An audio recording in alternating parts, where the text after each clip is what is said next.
Hello Capricorn, Sun, Moon, Rising, and Venus signs. Kamusta kayo? Sana po'y nasa mabuti kayong kalagayan.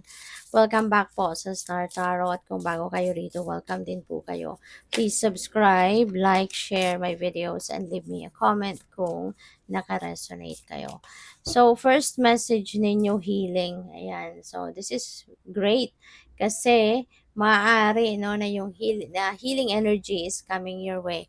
So, kung ano man ito, no, na sitwasyon mo na kailangan ng healing, kailangan ng, kung ano man itong sitwasyon na kailangan ng healing, whether it is in a mental problem or whether it is emotional or physical na nagkakaproblema kayo, rest assured that healing is coming towards you.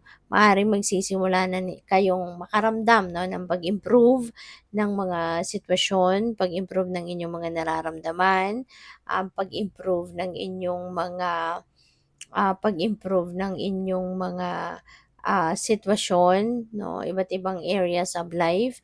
So, maaari, no, and even siguro kung meron kayong mga financial problems din, may mga financial hardships na po pwedeng nararanasan ninyo, this is the time na yung healing powers ng divine, ay papasok na sa inyo at babalutin kayo ng healing energy para naging mas maayos, mag-improve na ang inyong mga sitwasyon.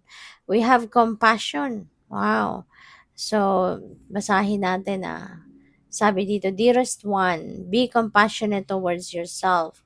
Surrender the self-criticism and fear that you has believing you into a need to improve in order to be worthy. You know what? Baka parang panawagan ito sa inyo ng universe and ng mga angels ninyo na maging compassionate ka sa sarili mo. Maawa ka naman sa sarili mo, Capricorn, kasi baka masyado ka ng pressured. Baka pinipressure mo masyado yung sarili mo. Maybe you have set a very high standards or standard para sa sarili mo. Kaya napipressure ka na, nahihirapan ka na din, but it's just you, diba, na nagpapahirap din sa sarili mo. Kasi baka masyado mo nang pinupuwersa ang katawan mo, ang isip mo, ang sarili mo in general para na ma-achieve mo kung ano man yung gusto ninyong ma-achieve. So, sana yung sakto lang na hindi mo naman pinahihirapan ang sarili mo. Kasi kahit ano man ang gawin mo, hindi ba? When it's divine timing, talagang it will happen. No, with a little effort, with a lot of effort, kung yan ay para sa'yo talaga at nakatakda ng mangyari, yan ay mangyayari. Okay? Kaya wag mong pahirapan ang sarili mo ng sobra. And you need balance. Okay? You need to balance your life. Bigyan mo ng oras, panahon at atensyon ang lahat ng areas of life. Okay? Para na maiwasan ang imbalance, maiwasan ang problema. Kasi when there is an imbalance, no, diyan nagsisimula ang problema. Diyan nagsisimula ang hirap. 'Di ba?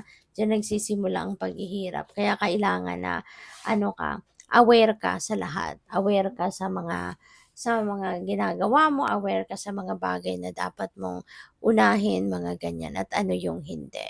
Okay? Ano yung ipa-prioritize at ano yung hindi. So, by the way, maraming salamat muna for subscribing, and if you haven't subscribed yet, subscribe na kayo. At saka maraming salamat din for not skipping the ads kasi malaking bagay po yan sa akin.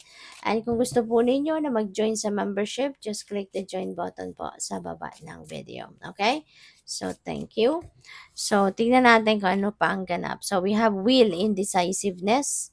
Okay? Maaring nandito kayo sa puntong indecisive ka, hindi mo ma-figure out ngayon kung ano yung best na gagawin, hindi mo ma-figure out ngayon kung ano yung dapat, no, ninyong gawin. So, pag-isipan mabuti, unang-una, kung litong-lito na kayo, bothered na kayo, yung logical mind ninyo, kumbaga, it's not working good para sa'yo, then pakinggan mo yung inyong intuition. Kasi when you listen to your intuition, for sure, 'di ba, mas magkakaroon ng linaw ang inyong isipan. Kasi divine guidance yan. Hindi ka hahayaan ng universe na malunod ka na lang sa confusion. Hindi ba? So we have lion, time to act. Okay? Kung kayo'y nalilito, ano na ang gagawin ninyo, 'di ba? So, mag-action na kayo para kasi kung papabayaan niyo na lang na, sasantabi ko muna 'to kasi nakakapagod na, ganyan, 'di ba? So, mas lalong walang mangyayari and maybe, kung meron kayong mga bagay na kailangang, i-fix, 'di ba? So, kung may problema, edi mas lalong magmu-multiply lang 'yan if you're just going to ano, isasantabi niyo lang 'yan, 'di ba? So, kung ano man ang, idea ninyo sa ngayon, 'no, take action, okay. 'Wag na tayong magpatumpik-tumpik pa, don't waste any more time, okay. So, what else? We have tulip, great passion, okay.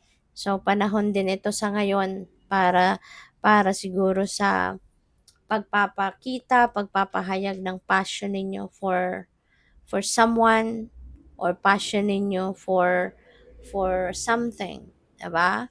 Yung gano'n. Baka mas marami kayong time din ngayon to focus on your love life, on your, romantic partner, or sa mga hobby ninyo, 'di ba? Whatever it is that you love doing. So, what else? We have flute, disappointment in a friend or lover. Ayan, so baka meron din disappointments dito. Meron kayong mga bagay na hindi ninyo, nagugustuhan or maybe yung bang parang frustrated kayo 'no, sa ginawa niya or sa baka meron kayong pakiusap, hindi kayo pinapansin, hindi kayo pinapakinggan, yung gano'n. Kaya you will be, frustrated or disappointed.